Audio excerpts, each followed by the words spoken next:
2580 9360. Pero ahora el resumen imposible. Resumen imposible. Mati Columbati te ordena las noticias en un país imposible de resumir. Maldita suerte, una mirada crítica de una realidad absurda. Y ahí va, viernes 24 de octubre. Veda electoral a horas de la votación, ya todo jugado. No hay nada más que hacer. Hay que ir a votar el domingo. Pero mientras tanto, amigos y amigas, está pasando algo muy importante en nuestro país, que es que está de fiesta el JP Morgan. Literalmente, y por donde lo mires. Hoy Milei y Caputo se reúnen con el CEO del JP Morgan, el principal banco de los Estados Unidos. Este viernes un encuentro privado con Jamie Dimon, el director ejecutivo del principal banco estadounidense y para muchos como el banquero de Wall Street, ¿no? Es un poco el título. Quedó con mucho prestigio, ¿viste? Eso que les gusta también. Luego de la crisis financiera internacional del 2008, aparentemente él, a diferencia de otros bancos, piloteó mejor la crisis. Y ahí como que demostró que, bueno, que era un buen banquero. Es el que tenía la información privilegiada, chicos. Digamos la verdad. Y le quedó el prestigio, ¿no? Pero bueno, una reunión que se va a realizar por la tarde, aunque no será en la Casa Rosada.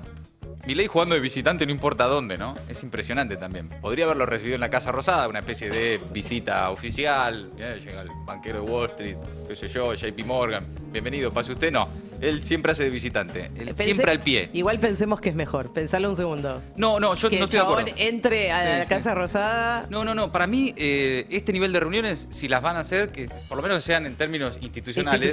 Que quede asentado. Y que el presidente reciba al jefe del JP Morgan, una reunión, qué sé yo, más acorde al laburo que tiene cada uno. Vos estás en la Argentina, el presidente argentino recibe al jefe del JP Morgan. Tal como se va a dar la situación es, en la Argentina, el jefe del JP Morgan recibiendo al presidente argentino.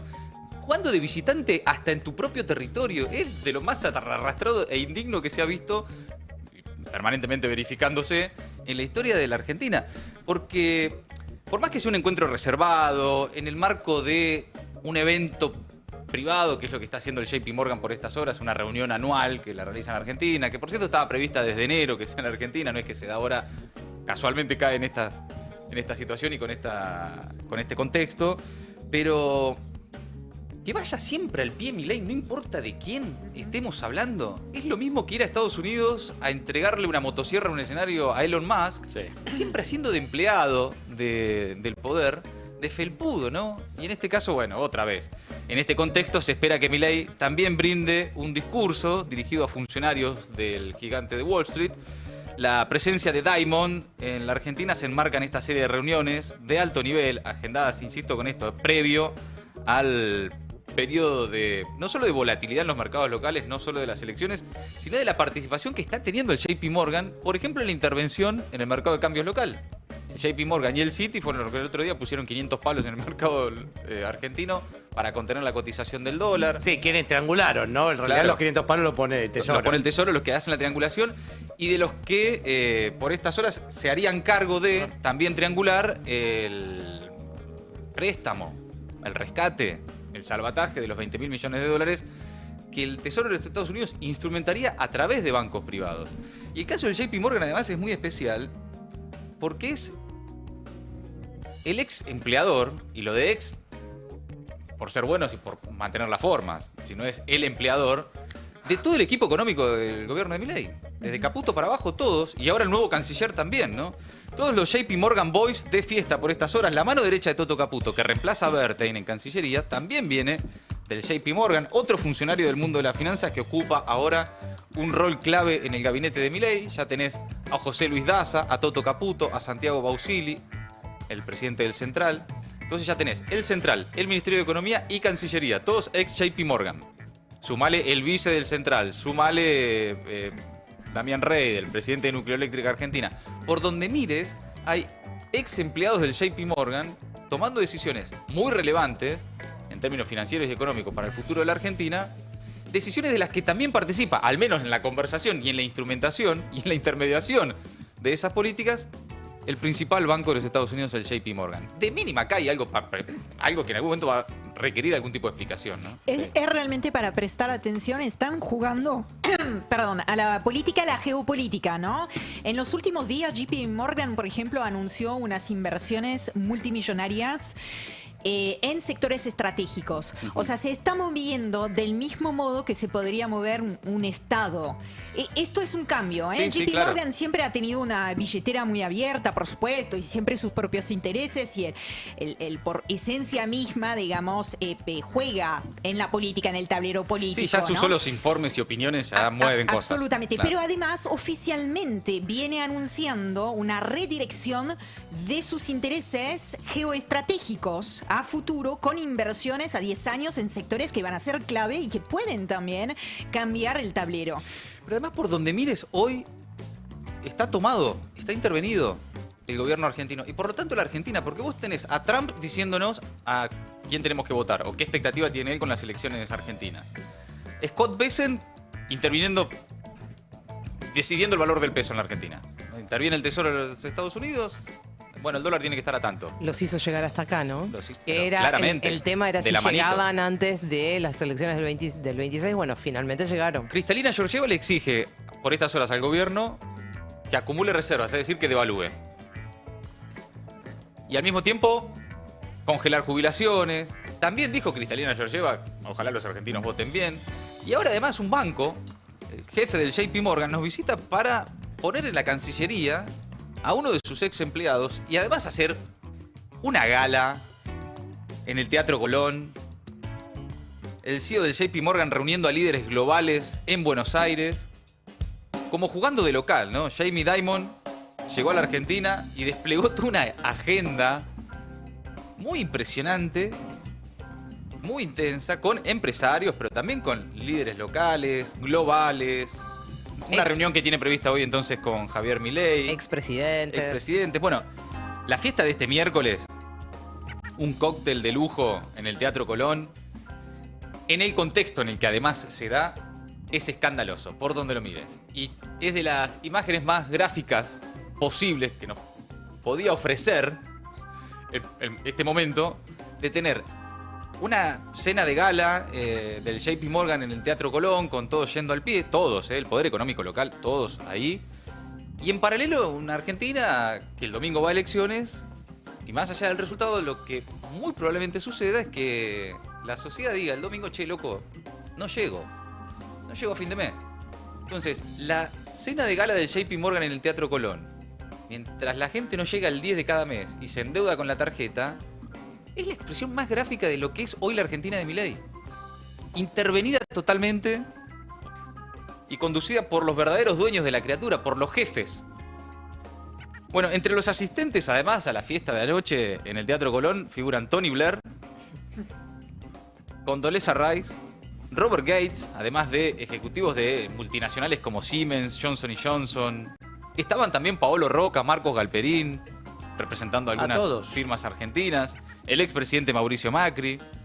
Hay una nota en Clarín que dice: el número 1 de Wall Street agasajó a 180 CEOs, diplomáticos y funcionarios en el Colón. Un agasajo. De eso se trató. Una jornada, dice la nota, muy buena nota, cargada de humedad y tensión por el cierre de la campaña electoral. El CEO del JP Morgan, Jamie Dimon, convocó este jueves a 180 empresarios, diplomáticos y políticos en el Teatro Colón. El cóctel exclusivo de traje con corbata y vestido comenzó por la tarde, minutos después de la llegada del banquero más importante de Wall Street y un engranaje clave por estas horas del rescate financiero impulsado por Donald Trump. El JP Morgan fue además, esto hay que recordarlo, uno de los bancos elegidos por el Tesoro de los Estados Unidos para intervenir en el mercado de cambio. Y también fue designado por el gobierno argentino para estructurar la recompra de bonos argentinos, que es lo que informó el otro día Kirchner antes de ser nombrado canciller. La recompra de bonos argentinos, y uno de los gigantes que negocia este préstamo de 20.000 millones de dólares de los Estados Unidos, directo del Tesoro, a la Argentina como parte del rescate financiero de Trump. Hoy en la Argentina tiene más poder el JP Morgan que el gobierno argentino. Y eso que parece una obviedad, hay que ponerlo en el contexto en el que se están dando estas discusiones. Estamos yendo a una elección en la que verdaderamente se define si estos son los muchachos que van a tomar las decisiones de la política económica de acá en más, o si va a haber algún sector de la oposición que, al menos desde el Congreso, pero yo creo que además más allá del Congreso, lo que se tiene que venir a partir del lunes es un plan de lucha mucho más concreto en la calle, con mayor presencia, con mayor protesta. Tiene que volver a aparecer la CGT, tienen que aparecer las centrales sindicales, porque lo que viene es una avanzada fenomenal el lunes 27 y del lunes 27 en adelante. Pues estamos todos esperando los resultados de las elecciones para ver cómo le fue al gobierno, más, menos, cuántos diputados y senadores tiene, qué fuerza va a poder tener la oposición en el Congreso. Pero el lunes sigue gobernando Milei, y el ministro de Economía es Caputo. Y son estos muchachos los que van a tomar las decisiones de la política económica argentina. Entonces, más allá de la elección del domingo, que es importantísima, relevante como pocas veces fue una legislativa, tiene que haber un cambio de ritmo. Tiene que haber un cambio de clima.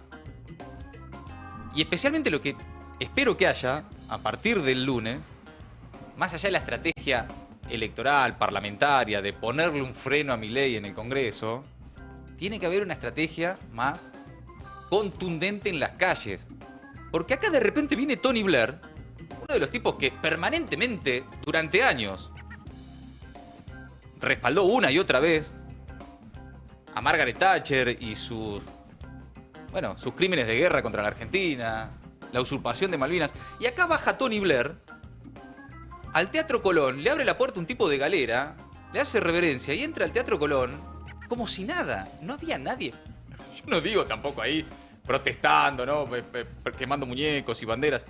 Pero estas cosas están pasando en la Argentina con un nivel de naturalidad que a mí me sorprende.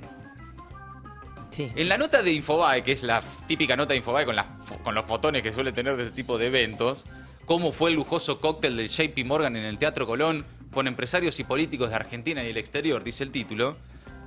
Si vas bajando vas viendo las fotos de los que estaban ahí en una gala extraordinaria. Y ahí está Tony Blair.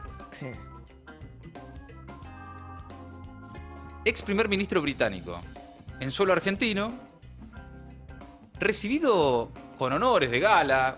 Insisto, un tipo de galerita y frac.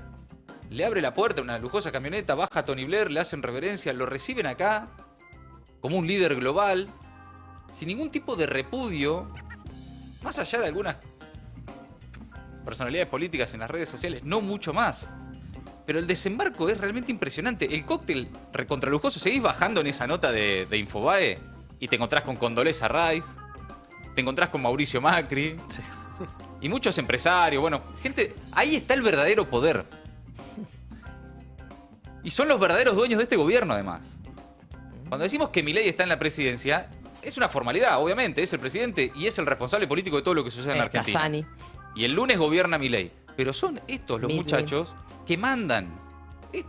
Es acá donde está verdaderamente hoy el poder de la Argentina, concentradísimo en una fiesta de gala organizado por el JP Morgan, que es como jefe de jefes. Como si nada, ¿no? Realmente, por eso. Ojalá el domingo haya un resultado que le ponga un límite a Milei, que en el Congreso la oposición pueda articular estrategias parlamentarias, pensar algún tipo de alternativa rumbo a 2027 y demás. Pero lo que hay es una avanzada fenomenal del verdadero poder en la Argentina y en Estados Unidos para ir por reformas muy profundas. Lo están diciendo.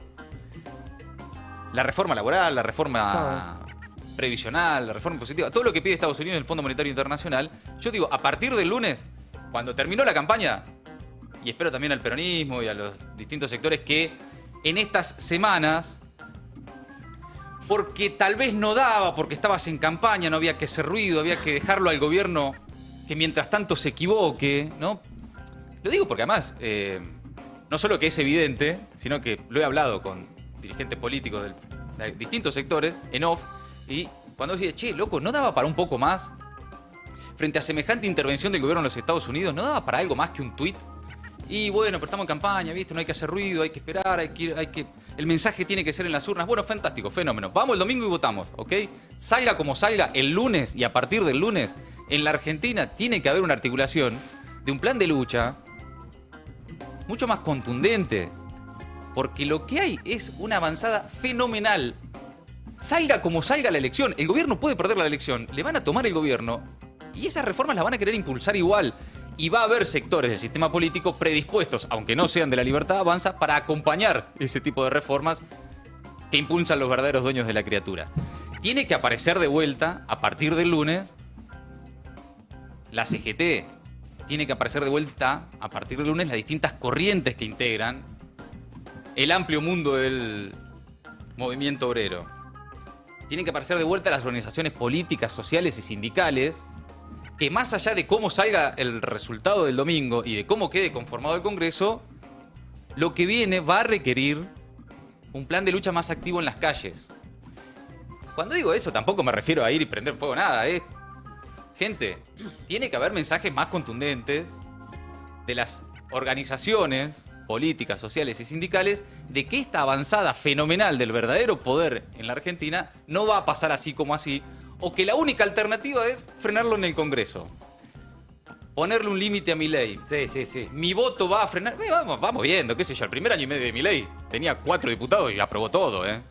Entonces tampoco es que una conformación en el Congreso que le vaya a pedir a Milei avanzar es garantía de algo, ¿eh? Vamos de a poco. Yo con esto no le quito expectativa a lo del domingo. Quiero que se entienda. Lo del domingo es muy importante, es muy relevante.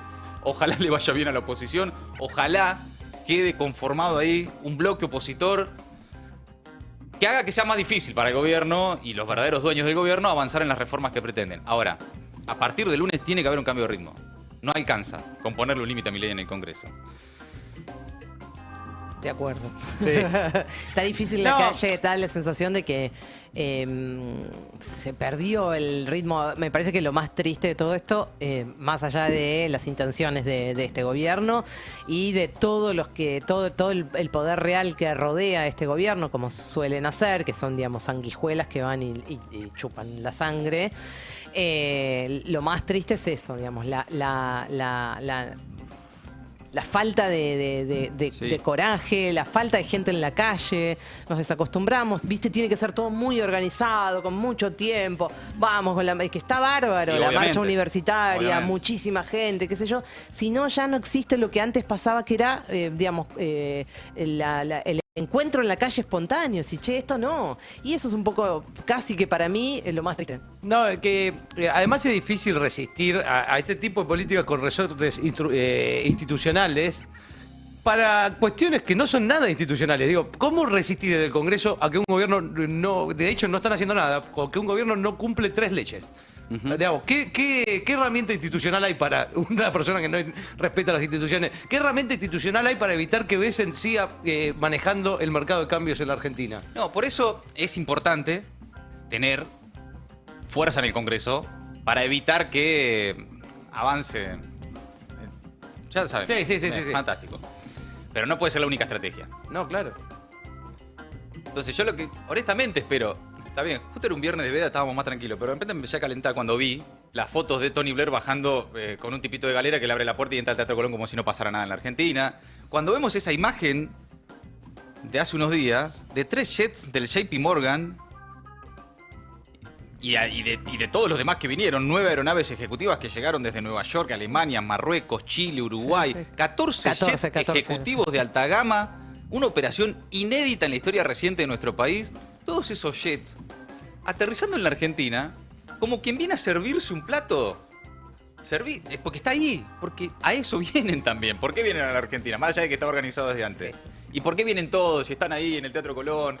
Iba Macri, iba Pablo Rocca, iba Galperín. Y están los verdaderos dueños de la cosa ahí que no pierden el tiempo en rosquitas, ¿eh? Ellos avanzan. Y ya está todo listo. Vos lo que ves por estas horas son borradores de cómo sería la reforma laboral. Ya está escrita de antes. No es que la están diseñando y la van a presentar ahora para discutir en base a la correlación de fuerza que haya en el Congreso. Ya está recontra escrita, la van a presentar y van a conseguir las voluntades si no hay en la calle una oposición más contundente. Porque también, obviamente, a partir del domingo lo que viene es una profundización del modelo de Milei. O alguien piensa que Milei va a cambiar, que va a decir, uy, la verdad, Sí. reconsideré. Me cagaron ¿no? en las urnas, ay, voy a cambiar. Sí, la verdad que ahora sí.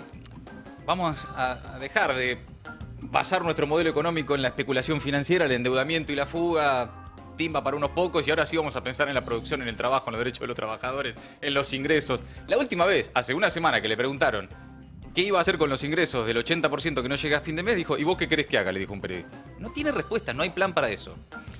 Entonces, simplemente espero que a partir del domingo, y salga como salga la elección, bien, mal, regular, y las interpretaciones que se puedan hacer sobre eso, los dirigentes del peronismo abandonen la rosquita y no estén el lunes, martes, miércoles viendo cómo quedó parado cada uno de cara al 2027. Porque mientras tanto van a ir pasando cosas.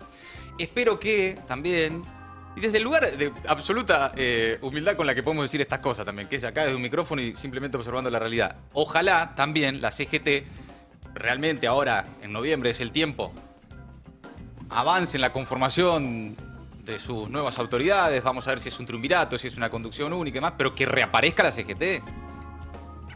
Porque si no están para la foto, diciendo, nos vamos a oponer a la reforma laboral que propone el gobierno, y de repente aparecen de vuelta fotos, los mismos de siempre, que está todo bien, muchachos, pero hace 8 meses que no aparece ninguno más que con algún comunicado o un mapping en la CGT para el 17 de octubre.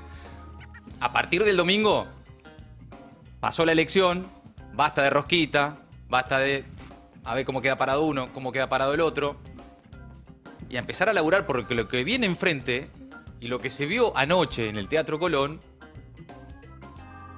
es la profundización de un ataque a los derechos de los trabajadores, a los derechos de los jubilados. O alguien se piensa que ayer en el JP Morgan se estuvo... Che, ¿qué hacemos con el financiamiento universitario del... che, ¿viste lo de los pibes del Garrahan? Tendría que hacer algo... No, sí, me parece que no sé echarlo el Garrahan, no lo veo tanto. Había un tuitazo sobre esta visita de estos aviones y todo esto que se está viendo. Dice, es como cuando vienen a ver el departamento y vos todavía estás ahí. Ay, sí, era bárbaro. Claro. Tremendo. Sí, bueno, pero por eso. Se prueban la ropa que vas a dejar. Sí. Pero bueno, pero... Está bien lo que hacen ellos. Sí, claro, el problema es eso. Está perfecto lo que hace el JP Morgan. Laburan de eso. Y el gobierno argentino está totalmente entregado a esos intereses. El tema es qué se hace del otro lado. Por ¿no? eso te decía que lo más triste para mí es que todo pase sin pena ni gloria. Nadie espera nada en contrario a lo que están haciendo estos poderosos. Es su impronta, es así. Van a ser así siempre.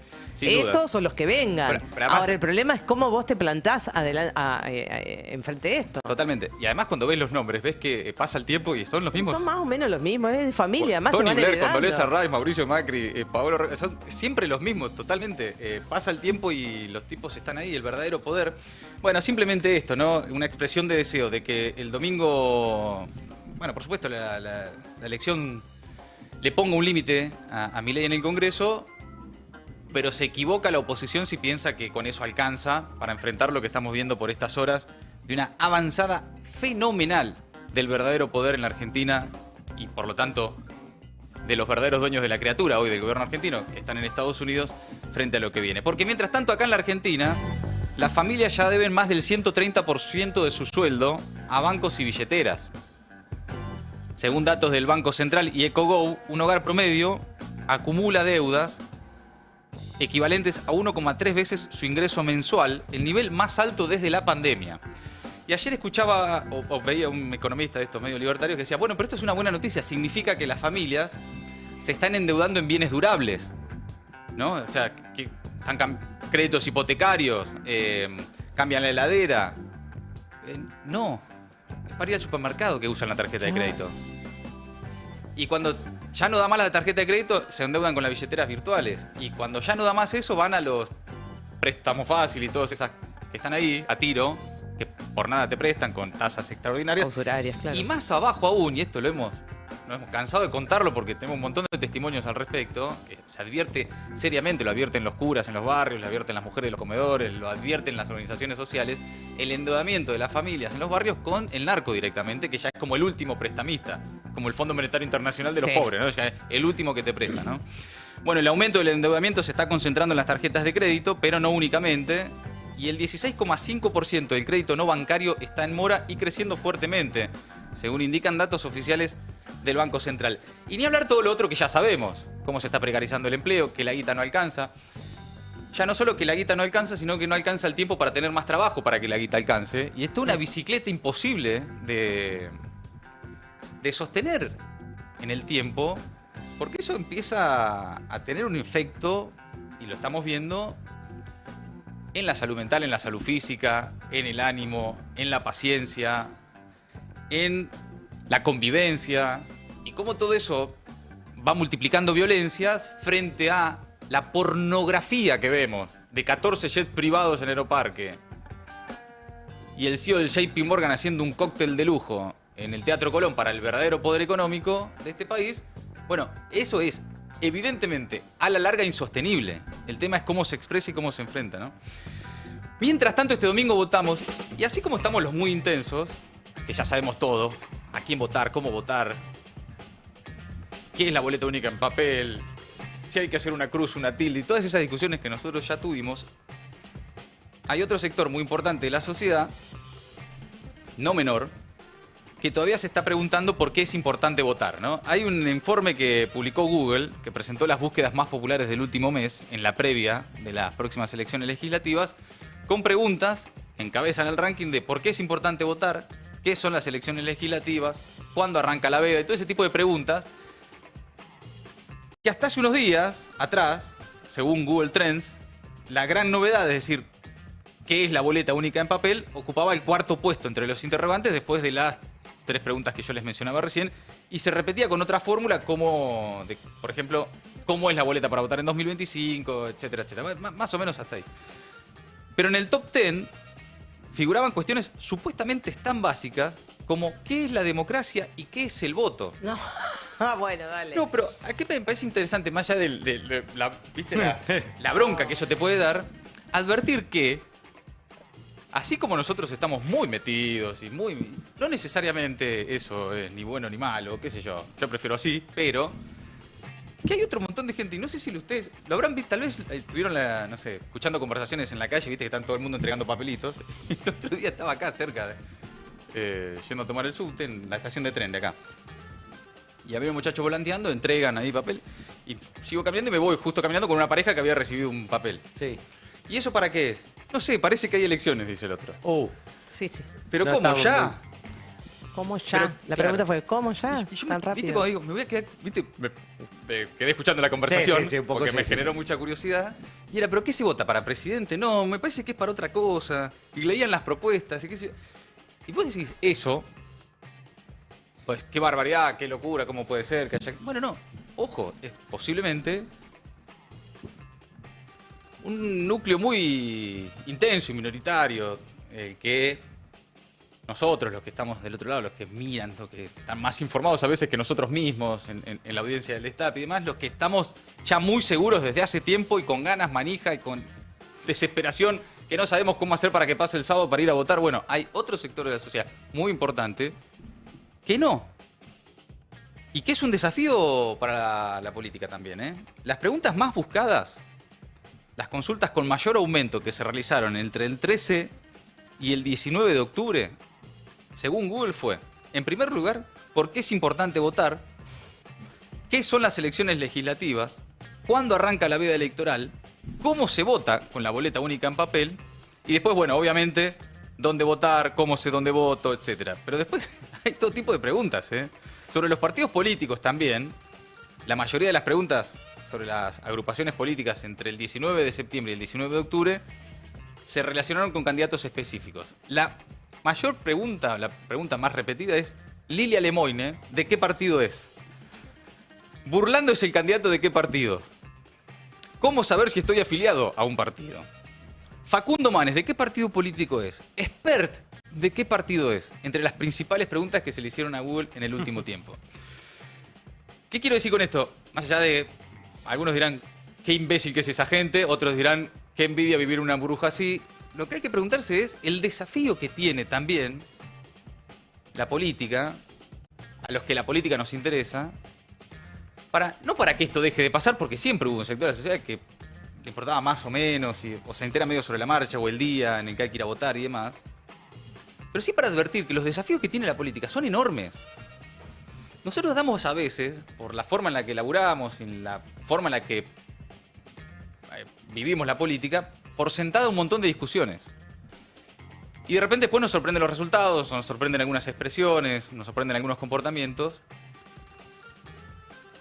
Pero seguimos todavía en la Argentina, y la presidencia de Milei es una expresión de eso, atravesando una crisis política de descomposición, de alejamiento, de descontento, muy profunda, que en el ruido de las campañas, por ahí pasan, ¿no? Sí, pasa. Te olvidás que hay que discutir de eso también y que, Sí. que hay que tener una mirada hacia atrás de dónde venimos, por qué se llega hasta dónde se llega, Sí, qué sí. pasa con la educación, qué pasa con, en posta esto, qué pasa con los pibes y las pibas, sobre todo a nivel secundario, cuánto se habla de la importancia de la participación, de lo que significa la Constitución, de lo que son elecciones legislativas, lo que son elecciones ejecutivas. Bueno, evidentemente hay un problema ahí. Bueno, también obviamente no hay un solo responsable ni un único responsable. Es un proceso, ¿no? Está claro. Porque si no, enseguida, bueno, esto es lo que quiere no sé quién, esto es lo No. que... Sí, bueno.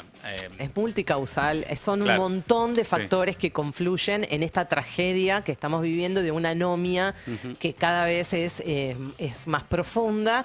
Antes, como vos decías, siempre hubo un núcleo de gente que no le importó, que no está informada, que no le interesa para nada, Sí, sí, sí. pero el grueso de la comunidad, el grueso de la sociedad, del pueblo argentino, Sí, claro. siempre estuvo comprometido, por lo menos con eso, con lo mínimo que es ir a votar y saber qué es lo que se vota y saber a quién. Bueno, eso sí, yo creo que eso, de todas formas ya estas búsquedas, eso está. Acá lo hemos dicho siempre, siempre que nosotros nos enroscamos en una discusión política, siempre lo decimos, che, miren que a la mayoría le importa un huevo, ¿eh? Que los verdaderamente intensos, que estamos en el minuto a minuto de la política, el tema de la mañana, el tema de la tarde, el tema de la noche, somos una minoría súper intensa, ni mejor ni peor, que vive la política de otra manera y que hay otro sector muy importante, posiblemente mayoritario de la sociedad, que tiene con la política una relación más distante, que no necesariamente es desinterés, es, bueno, no viven el minuto a minuto de qué le dijo Lilia Lemoyne a no sé quién y le respondió y que fue al stream de no sé cuál y después fue al programa de Trebuch, lo viven de otra manera. Insisto, para mí no es mejor ni peor, obviamente, si vas a googlear por qué es importante votar, bueno, sí, ahí ya hay un montón Pues sí, hay un camino muy largo a recorrer. Hay unas alarmas que se tienen que encender ahí, Exacto. ¿no? Pero por eso, y vuelvo a lo anterior, por eso me parece que más allá de las estrategias electorales y parlamentarias, hay un desafío sobre todo para los que quieren construir otra forma de entender la Argentina. Un desafío político enorme, enorme. Para las fuerzas populares, para las fuerzas que esperan de verdad que haya otro camino y no la entrega permanente de soberanía y de poder, tiene que haber otra estrategia. Ya está, pasó la campaña, el domingo votamos, salga como salga, y por eso lo quiero decir antes del resultado. Salga como salga, el lunes tiene que haber otra estrategia. Bueno, será el debut de la boleta única de papel a nivel nacional. Y ya que decimos, damos por sentado, a veces, demasiada información, les propongo un minuto de un instructivo oficial, porque estoy seguro que si lo ven, incluso muchos de ustedes que están muy informados, posiblemente un minuto de un instructivo oficial de cómo se vota el domingo tal vez despeje alguna duda. A ver. ¿Cómo se vota? La autoridad de mesa sacará la boleta única papel del talonario y te la entregará junto con un bolígrafo para que accedas a la cabina de votación. Antes de votar, chequea que la boleta esté firmada por la autoridad de mesa. En la boleta vas a encontrar las listas de cada partido separadas en columnas verticales y cada categoría de cargos separadas en filas horizontales. En 2025 elegiremos senadores nacionales en 8 distritos y 127 diputados nacionales en todo el país. Marca con el bolígrafo la opción de tu preferencia en el recuadro correspondiente, una por categoría. Dobla la boleta siguiendo las indicaciones en su dorso de manera que quede visible la firma de la autoridad de mesa. Te dirigís a la mesa, introducís la boleta en la urna y firmás el padrón. Bien, es bastante sencillo, ¿no? Pero Sí. por las dudas, por algunas discusiones que se estuvieron dando en estos días, vale una cruz, vale una tilde, vale pintar el cuadradito. Lo único importante ahí es que quede muy claramente expresada tu voluntad. Y al mismo tiempo también, bueno, me da la sensación de que uno, insisto con algo, da por sentado muchas veces que esto es obvio. Y sin embargo, una de las cosas que más se googlearon en los últimos días es cómo votar con esta boleta única en papel, que es bastante también ¿cómo se diría? A prueba de boludo, ¿Qué? en otras palabras. Sí. No, Pero- lo que pasa que en muchos distritos hay una agilidad ya por el Porque ya tema vienen de que votando ya así. vienen votando con la boleta única, pero en la mayoría del país no se utilizó nunca esto. Sí. Entonces, bueno, es lógico que haya incertidumbre, sobre todo porque posta no hubo una campaña, digamos, desde el Estado fuerte para explicar. Sí, sí, Recién hace poco tiempo hubo, digamos, mucho compromiso de muchos partidos políticos que salieron a explicar cómo se votaba porque veían que, Que evidentemente, no sabía. esto no estaba pasando. Bueno, y mucha casi gente todos. lo tiene idea. Sí, todos. Casi todos los espacios tuvieron su video instructivo Y para sí. explicar cómo votar. Y bueno, el peronismo Y sí. hizo mucha campaña con eso también. Exactamente. Sí, sí. Bueno, amigos, el domingo se vota, tipo 9 de la noche van a estar los resultados, por lo menos los primeros resultados y después todas las interpretaciones que se vienen. Ya nos ocuparemos de eso la semana que viene. Hasta ahí las últimas novedades de la política argentina. Mientras tanto, ¿qué pasa en el mundo, Ori? Y voten bien, ¿eh? Hay Lula para rato, o al menos esa es la intención. Lo vamos a escuchar desde Indonesia. Lula, ¿me escuchás? ¿Estás ahí? Habla, Lula. Fala. Fala, Lula, Vou fala. completar 80 anos. Mas pode ter certeza que eu estou com a mesma energia de quando eu tinha 30 anos de idade. Voy a cumplir 80 años. De hecho, le organizaron una linda fiesta de cumpleaños. Mira ¿eh? Y vos. pueden tener la certeza de que tengo la misma energía de cuando tenía 30. Este mandato termina en 2026, a finales de 2026, pero Vou estoy disputar um quarto mandato no Brasil. preparado para disputar otras elecciones. Voy a disputar un cuarto mandato en Brasil. Bueno, ya venía coqueteando con la idea, no es la primera vez, pero esta vez lo expresó de una forma muy categórica. De lograr la reelección, gobernaría hasta finales de 2030, hasta los 85 años de edad. De allí, de Indonesia, volvemos al continente para hablar de otro berrinche de Donald Trump. El presidente de Estados Unidos decidió suspender, ya está, todas las negociaciones comerciales con Canadá. Mira. La justificación es que han utilizado de manera fraudulenta un anuncio en el que Ronald Reagan apunta contra los aranceles. Ese anuncio lo promovió el gobierno local de Ontario, que es la provincia más poblada de Canadá. Vamos a mirar un poco cómo pinta, cómo se escucha. Someone says, let's impose tariffs on foreign imports. It looks like they're doing the patriotic thing Muy by lindas protecting American imágenes. products and jobs. Se ve principalmente a And trabajadores sometimes for a short while it works. canadienses, también se vio la bandera Over the estadounidense. long run, such trade barriers hurt every Esa American voz worker. es la and voz consumer. de Ronald Reagan. High tariffs No se inevitably trata lead to de una retaliation by recreación foreign con countries inteligencia and the artificial, triggering of sino de trade un discurso que dio en abril de 1987 sobre comercio libre y justo, apuntando en particular contra los aranceles. Imponer esos aranceles o barreras comerciales, dice Reagan, y restricciones de cualquier tipo son medidas que detesto. A largo plazo, esas barreras comerciales perjudican a todos los trabajadores y consumidores estadounidenses. De hecho, en todo el mundo hay una creciente conciencia, dice Reagan, en ese discurso a la nación, ¿no? Difundido en su momento por radio. Una creciente conciencia de que el peso de la prosperidad para todas las naciones es el rechazo a la legislación proteccionista y la promoción de una competencia justa y libre. Bueno, no le gustó para nada a Donald Trump. Claro, imagínate, ícono, figura reivindicada por el propio Trump. Sí. Una figura como Reagan diciendo, che, los aranceles es una muy mala idea. Y como no le gustó, aunque sea la iniciativa de un gobierno local, bueno, decidió poner fin a todas las negociaciones comerciales con el país vecino. Se ve que sonó el teléfono en la Fundación Ronald Reagan porque enseguida sacaron un comunicado, denunciaron la tergiversación del mensaje, advirtieron que estaban analizando medidas legales, llamaron a la gente a ir a ver el discurso original ¿Y? te debo decir que es mucho peor. Peor es todavía que- Es peor, y es suele peor. pasar, claro. Bueno, es sabido que Ronald Reagan no estaba muy a favor de la cuestión de los aranceles. Hablando de Donald Trump, Estados Unidos hizo volar por los aires otra supuesta narcolancha, porque seguimos sin tener evidencia de absolutamente nada.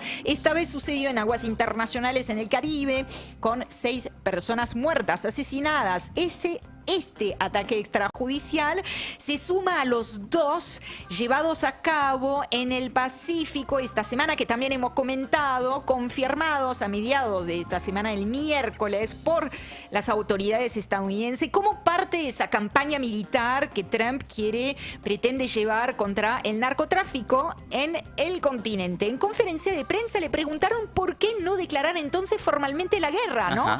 Y recibir, por ejemplo, el apoyo del Congreso. Y eso contestó.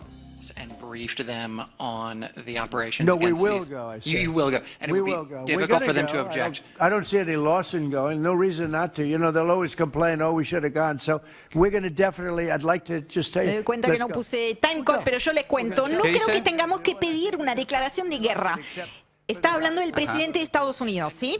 Vamos a matar a la gente que trae drogas a nuestro país. Lo vamos a matar. No hace falta declarar la guerra y van a estar muertos. Esta es la declaración. Los vamos a matar y van a estar muertos.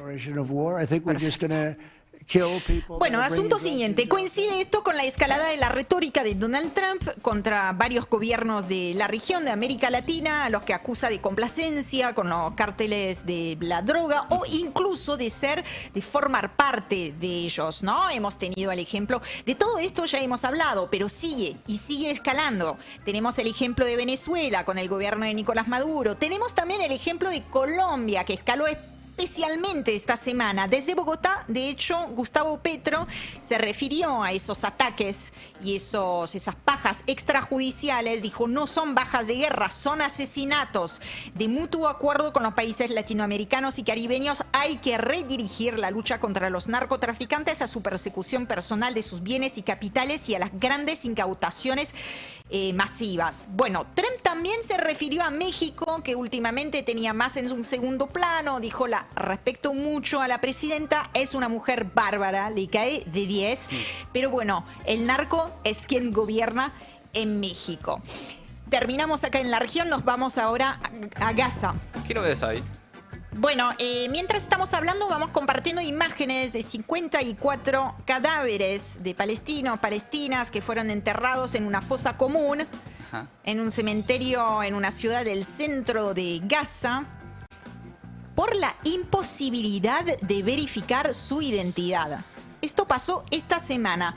Hay que decir que muchos de los cuerpos entregados por las autoridades israelíes muestran signos de abuso, muestran signos de tortura, palizas, marcas de posibles atropellos por maquinaria pesada. Algunos de los cuerpos entregados mantienen aún las manos esposadas y los ojos vendados. Esto es lo que está sucediendo en este momento en la Franja de Gaza. El futuro de Gaza está en manos de Israel y de Estados Unidos, que lo va diseñando a su antojo, y en esa Gaza del futuro, el secretario de Estado de Estados Unidos, Marco Rubio, desde Israel, declaró que la Agencia de la ONU para los Refugiados Palestinos, que conocemos por su sigla como la UNRWA, no va a tener ningún papel porque es filial de Hamas, nuevamente sin aportar pruebas. Lo que hace es abonar la narrativa israelí. Recordemos que esta semana justamente la Corte Internacional de Justicia desmintió esa versión, que fuera parte de Hamas o que respondiera a los intereses de Hamas, y exhortó a Israel a permitir que la UNRWA garantice las necesidades básicas de más de 2 millones de gazatíes. Termino diciendo que se viene otro informe, va a ser interesante, otro informe, otro documento de la relatora de Naciones Unidas para los Territorios Ocupados Palestinos, Francesca Albanese, esta vez titulado El genocidio en Gaza, un crimen colectivo. Recién se va a dar a conocer el texto completo la semana que viene, pero desde la ONU adelantaron la esencia, digamos, del texto, que subraya que las violaciones a los derechos humanos cometidos en Gaza no se dieron de forma aislada, sino como parte de un sistema de complicidad global. Amigos, amigas, hasta ahí el resumen imposible de Maldita Suerte. Y aparece el QR en pantalla. Para los que están en YouTube, vayan, ahí hacen como que le sacan una foto, eso significa escanear el QR, y ahí van a poder seguir el Destape en todas las plataformas. Así, escanean, aparece un link, ustedes van a hacer clic ahí y ahí nos van a tener como medio favorito en el celular. Y si pueden tener el Destape en su celular, significa que además todo el día se van a poder enterar de todo lo que sucede en la Argentina y en el mundo. Maldita Suerte. De 14 a 17 horas. En